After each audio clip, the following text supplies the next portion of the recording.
Hey there friends, and welcome to the Seat of God channel. Today, we're diving into something that's often misunderstood: submission.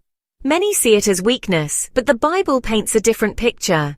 Let's explore how submission is actually a posture of strength, wisdom, and trust in God's design.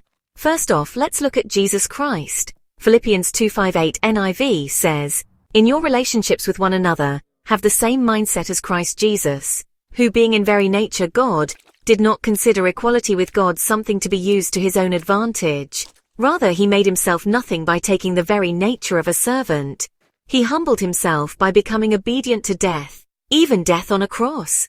Jesus' submission to the Father was an act of supreme strength and love, not weakness. Next, we see that submission to God equals victory.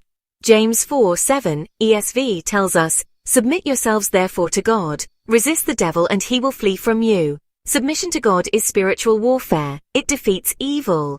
And Proverbs 3:5-6 NIV adds, "Trust in the Lord with all your heart. Submit to him and he will make your path straight." Surrendering to God's wisdom is the path to clarity and guidance.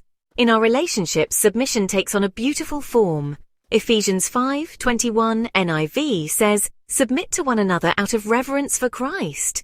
Mutual submission is a choice of strength and unity, not inferiority. And in 1 Peter 5:5-6 NIV, we read, "Clothe yourselves with humility toward one another because God opposes the proud, but shows favor to the humble. Humble yourselves therefore under God's mighty hand, that he may lift you up in due time." Humility and submission invite God's exaltation. Let's not forget submission to authority. Romans 13:1 NIV tells us, "Let everyone be subject to the governing authorities, for there is no authority except that which God has established." Respecting authority, when aligned with God, reflects trust in his sovereignty. Hebrews 13:17 NIV adds, "Obey your leaders and submit to their authority.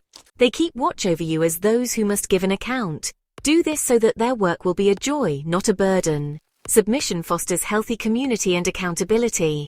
Finally, there's the power of a gentle spirit. Matthew 5:5 NIV declares, "Blessed are the meek, for they will inherit the earth."